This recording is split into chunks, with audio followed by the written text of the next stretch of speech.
میری ماں میری بہنوں گزارا کرنا سیکھو. دیکھو گھر کی حالت کیا ہے. تمہارے زبان کے کڑوے بولنے کس کس چیز کو متاثر کر رکھا ہے. تازہ تازہ جانور کٹا گوشت مارکیٹ میں آیا, پانی کوئی نہیں لگا.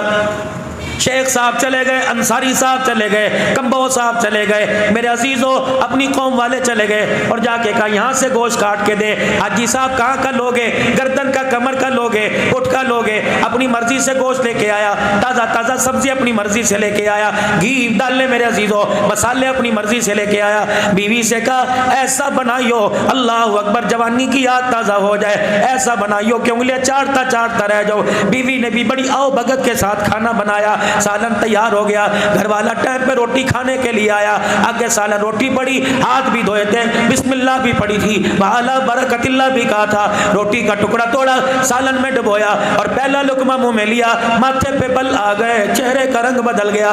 بیوی کہنے لگی اللہ خیر کرے. کہنے لگی کیا بات, ہنڈی کنڈی دیکھ کے نہیں بنائی تھی, ہنڈی کے اوپر کھڑے ہو کے تو نے ہنڈی نہیں بھونی تھی, جب ہنڈیاں بھون رہی تھی پک رہی تھی, کہاں چلی گئی تھی. کہنے لگی ہاں ہاں ہنڈیاں پکاتے پکاتے محلے والی آئی تھی, جھانک کے کہنے لگی کیا پکا رہی ہے, لگتا ہے اس کی نظر لگ گئی. اللہ کہتا ہے اس کی نظر کوئی نہیں لگی, ہاں ہاں مسالے 2 نمبر ہوں گے. اللہ کہتا ہے مسالے بھی نمبر 2 کوئی نہیں, گوشت میں پانی لگا ہوگا. اللہ کہتا ہے گوشت میں پانی نہیں لگا. الہ العالمین, اس نے لانے میں کسر نہ چھوڑی, اس نے پکانے میں کسر نہ چھوڑی. الہ العالمین, پھر یہ کھانا کیسے بد ذائقہ ہو گیا. اللہ فرماتے ہیں ہاں میں تجھے بتاؤں, ہنڈیاں بھون رہی تھی, سر پہ دوپٹہ بھی تھا, ہاتھوں کی انگلیوں پہ ناخن پالش بھی نہیں تھی, ہنڈیاں بھونتے بھونتے فون کی گھنٹی بجی. اس نے یوں کر کے دیکھا, اس پہ لکھا تھا امی جان. اس نے فون اٹھایا, ریسیور فون ریسیو کیا, السلام علیکم. وعلیکم السلام. ماں نے کہا میری بیٹی کیا کر رہی ہے, کہاں ہے میری بیٹی. اس نے ہڈیاں بھونتے بھونتے کہا جس جہنم میں تم نے بھیجا تھا وہیں اور کہاں جاؤں گی, کیا کر رہی ہے. اس نے کہا جو نامراد میرے گلے پڑے تھے, اللہ اکبر, میری امی تو نے آج تک میرے ہاتھ سے انڈا نہیں بنوایا, ان کنجروں کے لیے, ان حرامیوں کے لیے مجھے 12 15 روٹیاں پکانا پڑ رہی ہیں. اللہ کی عزت کی قسم, اور میری بہنوں یہ تیرے زبان کا کڑوا بول, یہ تیرے زبان کا کڑوا بول, یہ تیرے زبان کا کڑوا بول سیدھا تیرے منہ سے نکل کر ہڈیا کے اندر جا کے کرا جس نے ذائقے کا بیڑا غرق کر کے رکھ دیا. یہ تیرے ہاتھ کا پکا تیری اولاد کھائے گی, کھا کے منہ پر جوتے مارے گی.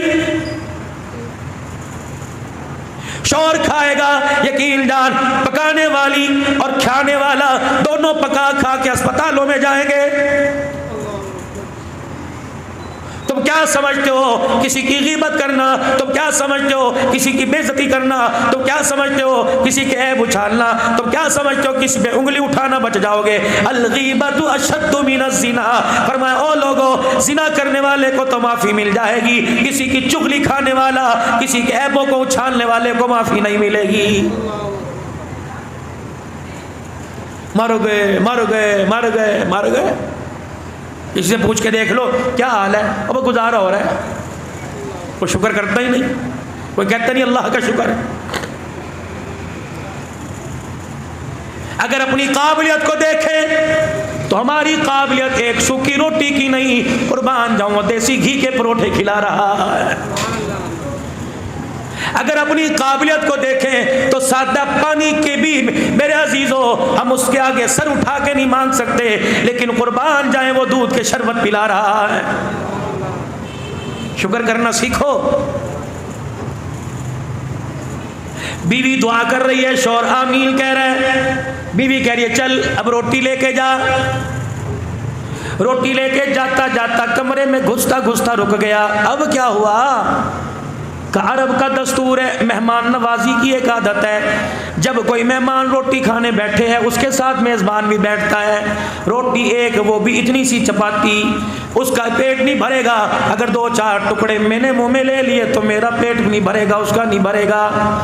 بیوی سمجھدار تھی, کہنے لگی اچھا پھر یوں کریو. کیا کہا جب مہمان کے آؤ پڑھو جی اللہ کا نام, اپنے رب کا نام لے, اور وہ اللہ اکبر اپنے معبودوں کا نام لے کے روٹی کھانے لگے, تو مجھے کہنا گھر والی اندھیرا اندھیرا سا لگ رہا ہے, کمرے میں دھندلا پن لگ رہا ہے, ایسا گھر ذرا چراغ کی بتی کو اوپر کر دے.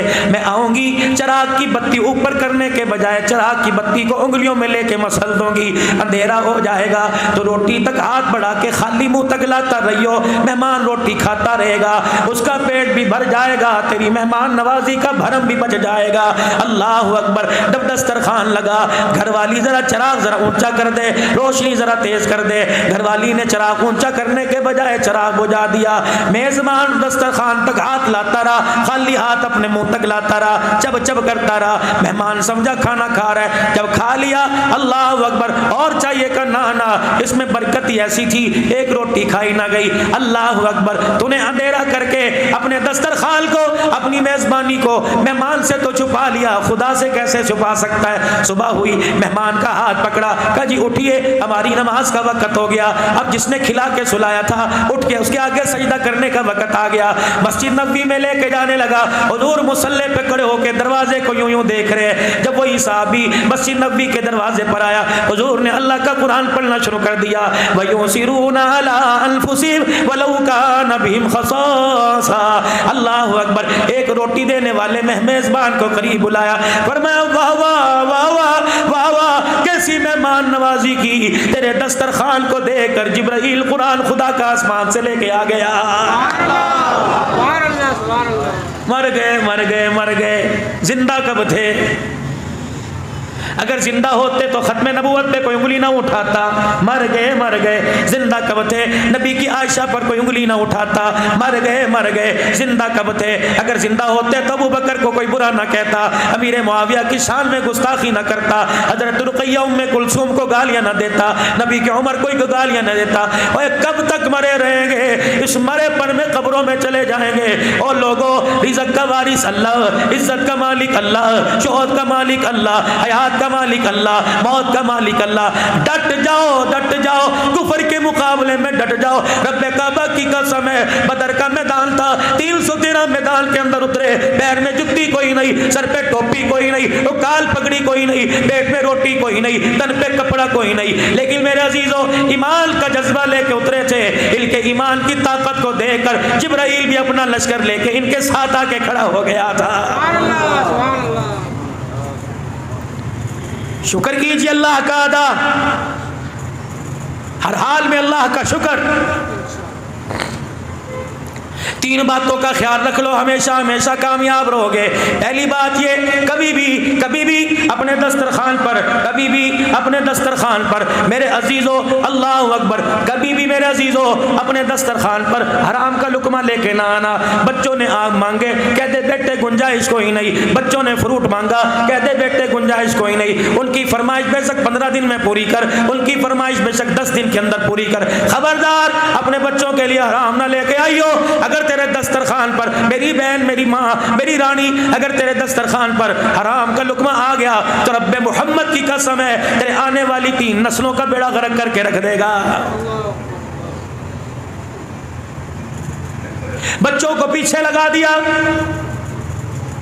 ابو گھر آوے تو کیا کہنا ہے؟ ہم نہیں بازار سے برف لے کے آتے، ہم نہیں کولر کا پانی پیتے، ہمیں فریج لا کے دے، جہاں مرضی سے لا کے دے۔ پتہ ہے یہ ابو 6 سال بھی دن رات محنت کرتا رہے، فریج نہیں لے کے آ سکتا، لیکن گھر کے اندر کل کل روٹی کھانے لگا ہے۔ تیرے ساتھ تو رہنا ہی دشوار ہے، تیرے ساتھ رہنے سے بہتر تھا اچھا گاڑی کے نیچے آ کے مر جاتی، ہمیں زہر کی گولیاں لا دے۔ تو کیسا باپ ہے؟ دنیا کے باپوں کو دیکھ، ٹی وی بھی، فریج بھی، گاڑی بھی دروازے پہ کھڑی ہے۔ ایک بچوں نے فرمائش کی، تیرے سے نہیں کریں گے، کسی محلے والے سے کریں گے، فریج لا دیتا کیا تھا؟ اب یہ اللہ اکبر ساری رات کروٹیں بدلتا رہا، اسے فوم کے گدے پہ کانٹے چبھتے رہے۔ یہ اٹھا، بیوی نے سیدھے منہ بات نہ کی، اس نے کپڑے مانگے کہ وہاں پڑے ہیں، اس نے روٹی مانگی کہ اچھا کیا مصیبت ہے دے رہی ہو، رات کھائی نہیں تھی۔ کل کل کل کل کل سے بچنے کے لیے اس نے بڑا چھرا اپنے ہتھیار اپنے بازو میں سے نکالا۔ اس نے نہ پیر دیکھا نہ فقیر دیکھا، اپنا دیکھا نہ پرایا دیکھا۔ گھر کی کل کل سے بچنے کے لیے اس نے دکان کا چھرا تیز کر دیا، حرام کمایا، حلال کمایا۔ اللہ اکبر، تنگ آمد بجگ آمد، پھر پتہ نہیں کہاں سے سود پہ پیسہ اٹھا کے لاٹری کی بولی لے کے گھر کے اندر فریج لے آیا۔ تو نے فریج کے اندر برف کا پانی، ایک پیالہ پانی کا رکھا، برف کا پیالہ جب فریج کے اندر جب کے باہر آیا، فرشتے نے اعلان کیا اور اعلان کر کے کہنے لگا، اے برف کا پیالہ نکالنے والی، تو نے اس برف کے پیالے میں پتہ نہیں کتنے مظلوموں کا خون ڈالا ہوا ہے، پی لے، شربت بنا کے پی، روح افزا بنا کے پی، دودھ سوڈے بنا کے پی، میٹھا دودھ کر کے کلو کلو پی جا، گٹ گٹ کر کے پی جا، لیکن اس پیالے کو، اس ٹھنڈے برف کے پیالے کو اپنے ہونٹوں کے لگانے سے پہلے سوچ لینا پتہ نہیں کتنے مظلوموں کا خون اس میں آیا ہوا ہے، پتہ نہیں کتنے پریشانوں کے آنسو اور دم اس میں آئے ہوئے ہیں۔ برف کا پیالہ تو تجھے مل گیا، خدا کی طرف سے فرشتہ اعلان کر رہا ہے تجھے حوض کوثر سے محروم کر دیا گیا ہے۔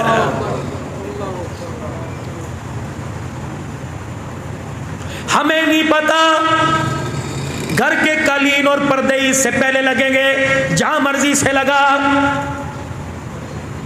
ادھار مانگ رہا ہے، ٹوپی رکھ رہا ہے، راتوں کو چھپ چھپ کے دوست کو فون کر رہا ہے، یار 50,000 دے دے، تیری بھابی بڑا پریشان کر رہی ہے۔ اور میرے یارو، جس نے گھر میں پردے لگائے، جس نے گھر میں قالین لگائے، اسے بھی تو رات کو اٹھ کے دیکھ، کروٹ بدل بدل کے رات گزار رہا ہے یا خراٹے مار کے سو رہا ہے۔ اگر کروٹ بدل بدل کے رات گزار رہا ہے، اٹھ کے اس کے پیروں میں بیٹھ جا اور اس سے پوچھ کہ ہماری وجہ سے تیری نیند خراب تو نہیں ہوئی، ہماری وجہ سے تیری نیند خراب تو نہیں ہوئی؟ اگر تیری بے چینی کا ذریعہ ہم بنے، ہم تیرے سے معافی مانگتے ہیں، ہم گھر کے پردے قالین نہیں چاہتے، ہم ہاتھ پکڑ کے جنت کے اندر تیرا ساتھ چاہتے ہیں۔ آ جا کے نتیجہ کیا نکلتا ہے؟ طلاق دے دے، آسان کام ہے؟